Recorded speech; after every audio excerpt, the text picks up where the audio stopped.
It was Wednesday afternoon, late in the afternoon, and I was getting ready to start thinking about going home when I got a phone call from one of the people that works in another state.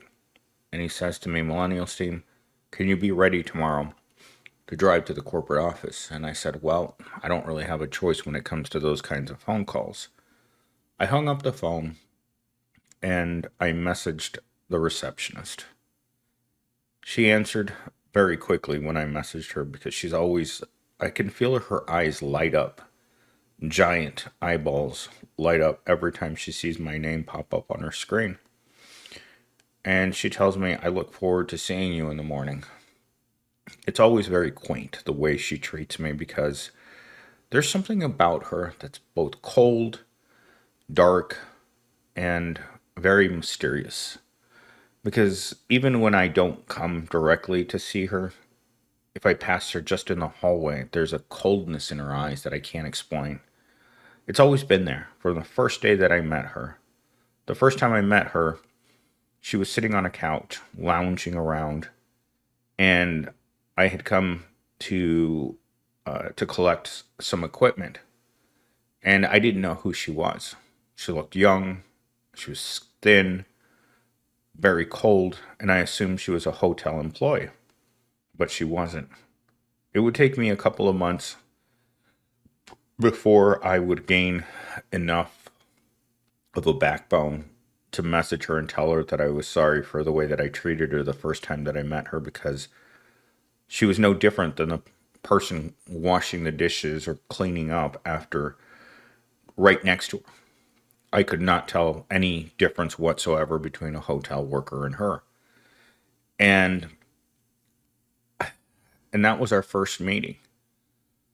So Thursday comes around and I get a message from her because I told her that I'd see her in the morning, but it was 2 o'clock and she wrote me, I guess I'm not going to see you today.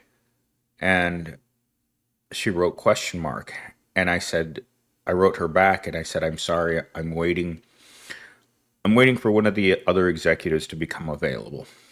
And until that person becomes available, I have no need to go there. And she just wrote me back, frowny face. And I wrote her back that I really wanted to see her today. So it was a few minutes after 4 o'clock, and I got that phone call. She's ready. Come here now. And so I grabbed my equipment, I jumped in my car, and I flew down the street. And I got there, and there was a girl standing in the elevator looking lost. I'll just say that. She looks at the buttons on the elevator and she says to me, do you have one of those little white cards? Because I need to go to the top floor. And I look at her as like, of course I have a little white card. And I asked her, where's your little white card? And she said, I don't have one. And I thought that was strange because she was dressed like business casual. Well, it turns out that we've been talking to each other for years. This girl and I have literally been talking to each other, not regularly, I wouldn't say even monthly, but enough so that if I saw her name on paper or on a screen, I would know who she was. There was something about her voice, something that really just hit me. And before we made it to the top floor, I asked her, who are you? And she says to me, I'm Susie. And I'm like, Susie? And she's like, I'm Millennial Steam. And she says, oh my God, that's you.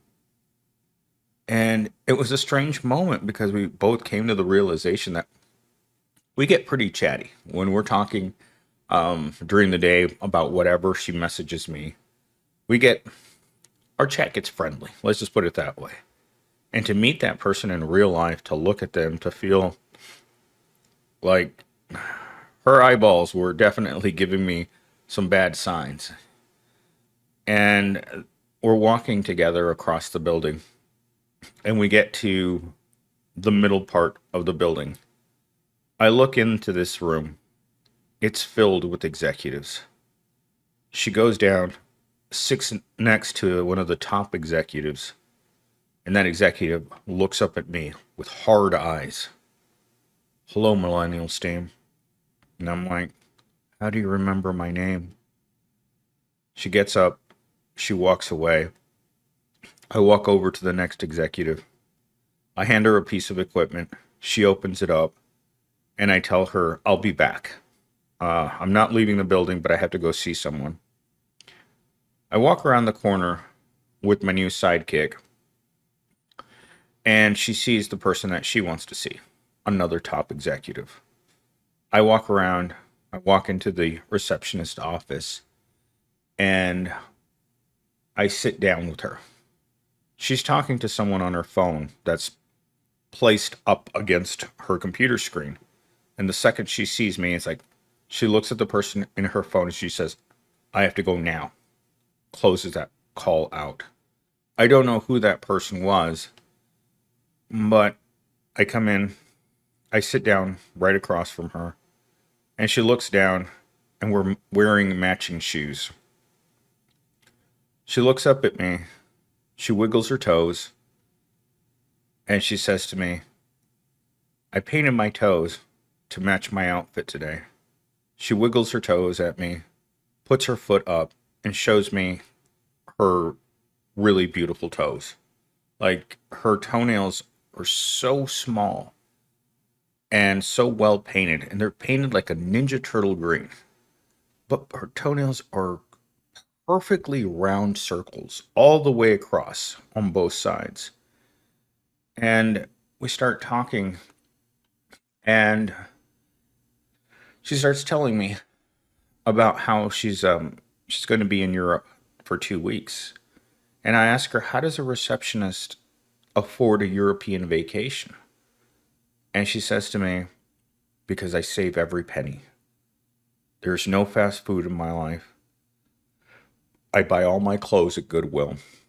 I live in a very small apartment, and I save every single dime. And I look at her, and it's like, how is that possible that you're completely broke? And she said, because I'm a receptionist. And I asked her, how is someone at the very top of this corporation completely broke? And that's where we're going to go into our script. Try to give you guys the blow by blow, but ChatGPT always does a better job than I can. So I inputted this script into ChatGPT. I asked it to create one, and then I asked it for 3 talking points. Here are my 3 talking points. Just because someone works next to the most powerful people, they don't share in their wealth. Receptionists, support staff often handle the logistics of luxury. They'll never personally experience. The dynamic reveals how corporate hierarchies keep essential workers close enough to serve, but far enough to be excluded from any of the perks of being a wealthy person. Here sat a creature poor as hell. You could tell her clothes were used because they were worn. She was beautiful underneath them, but her clothes, her hair, every part of her being was poor. In fact, at one point, she took her hands, she ran them through her hair, and pushed her hair up, and she said, Millennial Steam, I don't pay for any hair products. I don't color my hair. This is just my normal hair, and I have to live like this. There were so many points in our conversation in which I just felt like she needed to be saved. As I was walking out with her, after going back into the other room where I had all the executives sitting, I walked back in there, and this woman was, I would say, in her 50s, but still looked like this woman had serious money. Her jewels on her hands, her outfit, even as an older woman, she had chiseled features.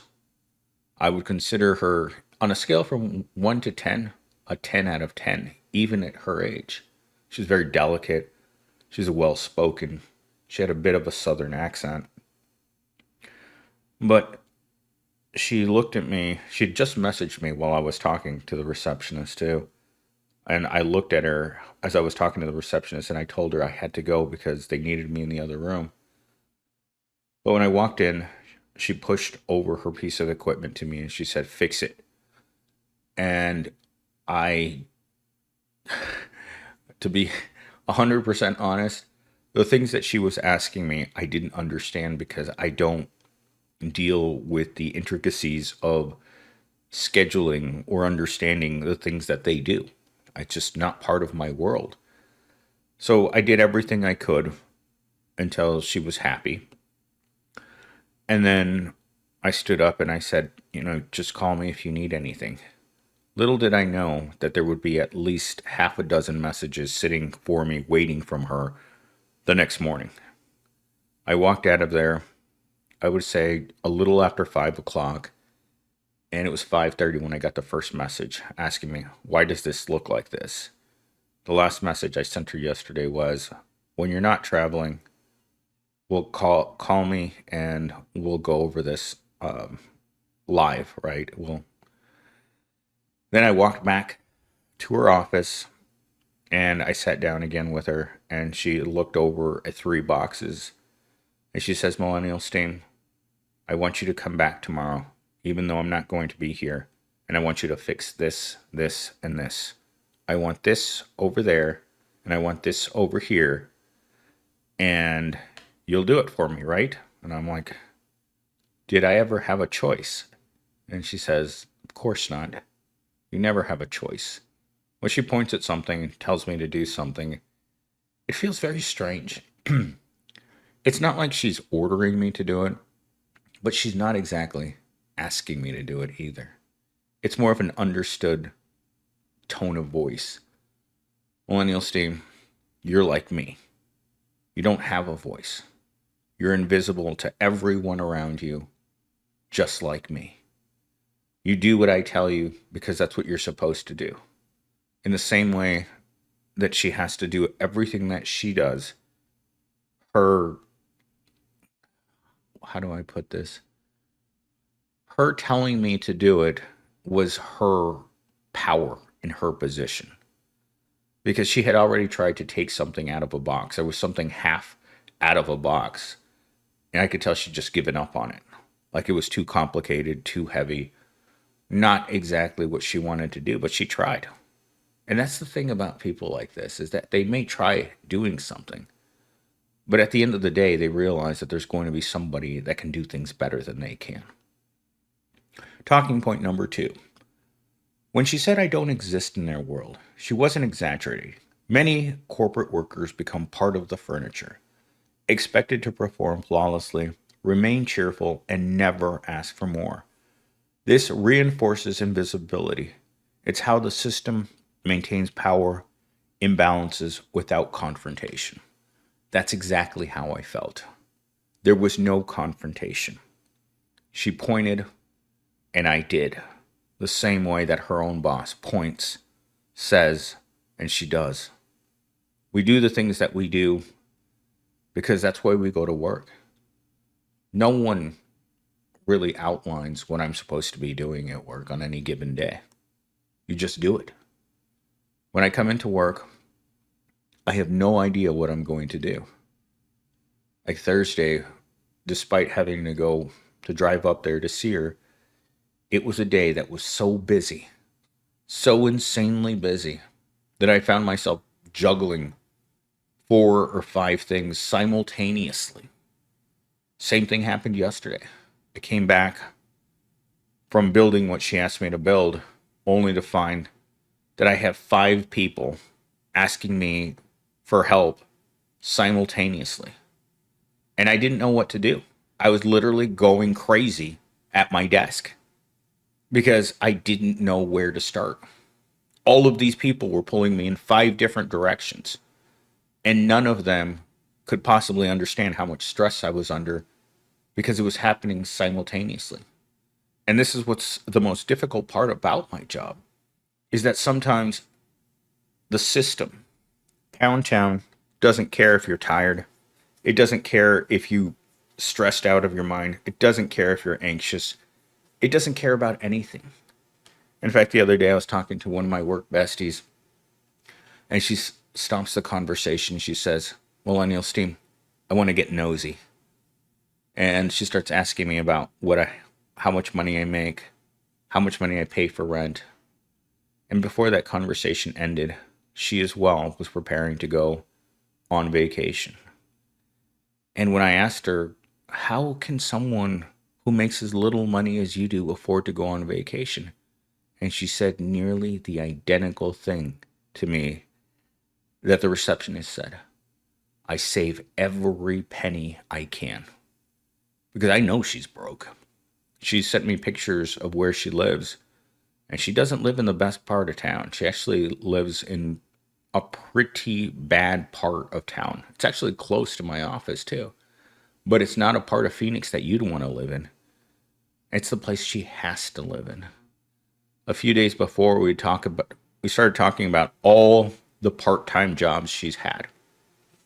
And that's something I discuss with people all the time. Even the receptionist started going through all the jobs she has to take in order to be able to scrape by.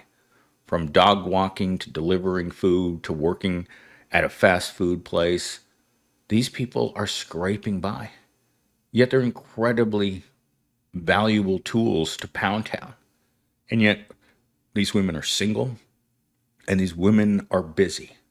That's the fascinating part, is that I've been talking to one of my work friends on my cell phone, I don't know, for the last 6 hours. She woke me up in the middle of the night to ask me something. I don't even remember what it was. And she's been messaging me every few minutes for hours now. In fact, I got my last text message from her was about 15 minutes ago. And she was telling me how she's going to have to spend the whole day cleaning the house because she doesn't have time to clean the house during the week because she's so busy with work. In fact, she messaged me at 9 o'clock last night that she was still at work because there's so much work to do. And these people aren't people that are, some of these people, and I hate to say this, but they really enjoy working. When I asked her if she was still working at 9 o'clock, she's like, yes, because I love my work. And I'm like, you're a completely invisible person. She's a career services woman. And we've been messaging now probably for the past, I'm going to say 9 months on a regular basis. Not just at work, not just at home, but in the middle of the night. There she is again. Right on cue. I couldn't have planned that any better. All right, let's get to our final talking point.